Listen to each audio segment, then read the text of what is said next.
Year 9s. This is the next video on the next section in your algebra booklet. In this section, we are looking at adding and subtracting algebraic terms.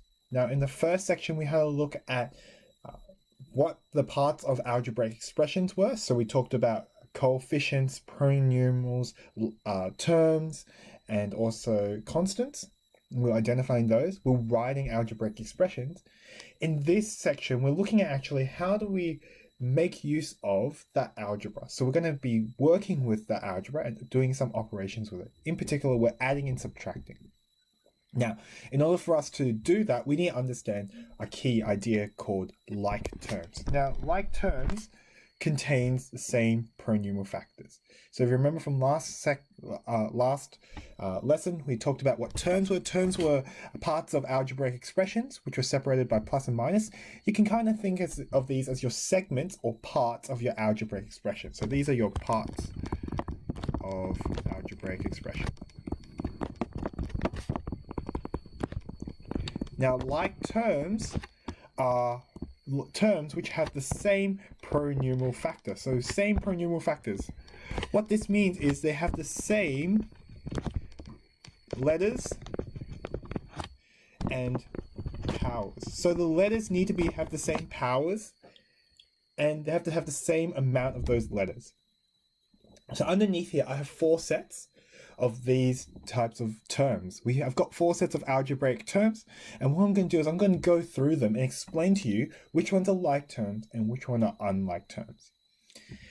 Now let me go through this first one. This first one, I've got 5x and 7x. Now here, as you notice, let's talk about it. What are they both made of? Well, the first one, I have a coefficient of 5. So this is my coefficient, and my polynomial is x. In the second one, my coefficient is 7, and I have a polynomial x. Now, these two are examples of like terms. If you have a look, both of them have x's in them. Both of them have x's in them. They're exactly the same. They only have one x in both of them. The polynomials may be different. As you notice, 5 is not equal to 7, but they have the same letters and powers, and they have the same polynomial factors. So this first one are like terms. I'm going to put a tick here. These ones are like terms. They both have x's. Now I'm going to go through the next one. Now in the next example, I've got 3ab and negative 8ba. Now if you have a look at both of them, the coefficients are different, just like in my first one, but I've got 2 sets of letters, and then they're in different order. So here, I've got an A here, I've got an A here, and the second one, I've got a B here and a B here. Now, do they have the same letter polynomial factors? Well, yes, they both have one A, they both have an A, and they both have a B. They both have the same polynomial factors. Here, it doesn't matter what the order is, as long as they have the same letters and the same powers for those letters, whatever order it is in, it doesn't matter. So these two are like terms. Okay, next one. In the first one, I have x and I've got x squared. Now, just to remind you, if you see x squared, that's the same as doing x times x. That's a shorthand that mathematicians use to write x times x. Now here, you might say, well, sir, they both got x's in them, and you would be correct. But if you have a look at the second one, how many x's are in this x squared? Well, there's actually 2 x's. 2 x's. The first one only has 1, but the second one has 2 x's. So here, they do not have the same powers. The x's do not have the same power. So here, this example here is a unlike terms. These 2 terms are unlike. I'm going to put a cross. So this third example, even though they have the same letters, the powers or the number at the top are different, so they are not the same. They're unlike terms.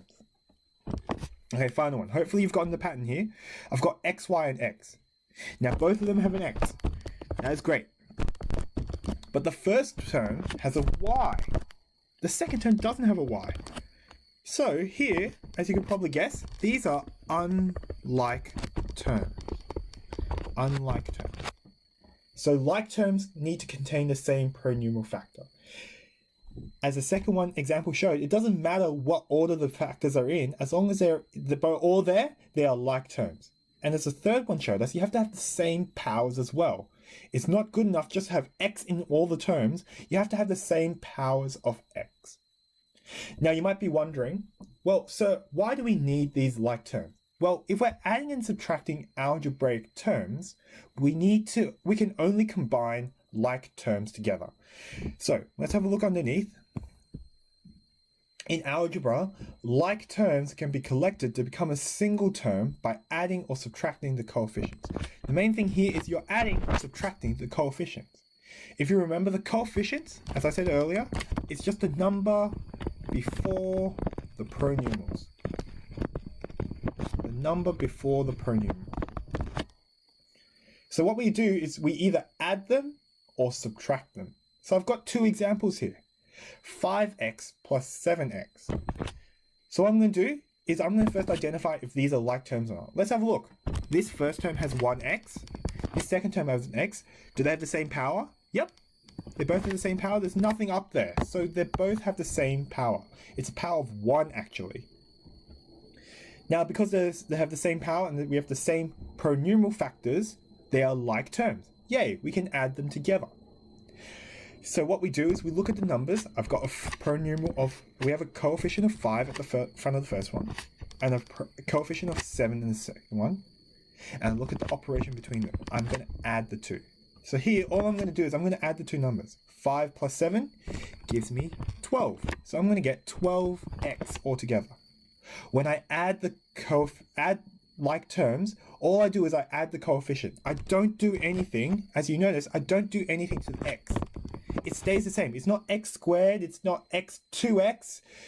It is just, I add the coefficient and put the same pronumeral at the end. Okay, let's do the second example. 10xy minus xy. I'm going to check again. Do I have the same pronumeral factors? So here we go. I've got an x in both of them. And I've got a y in both of them. So we have the same pronumeral factors, so they are like terms.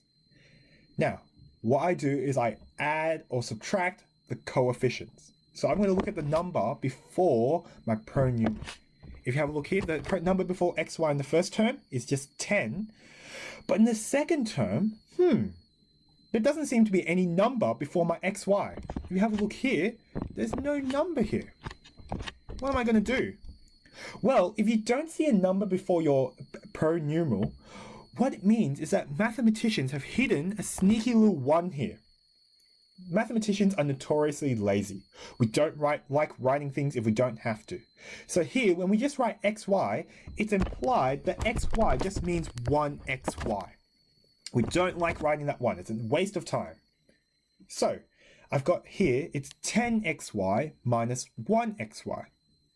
So like I did before, I'm just going to do the operation in between. 10 minus 1. 10 minus 1 gives me 9. And at the end, I'm just going to write the pronumerals I had to begin with. 9xy. So that's what we are doing when we're adding and subtracting algebraic terms. We first need to check, are they like terms? Do they have the same pronumeral factors in the two terms that I'm looking at? So then you have the same letters. You have to have the same letters and the same powers. Then, if I'm adding and subtracting them, all I do is I add or subtract the coefficients. I look at the number before the pronumerals and I either add or subtract them.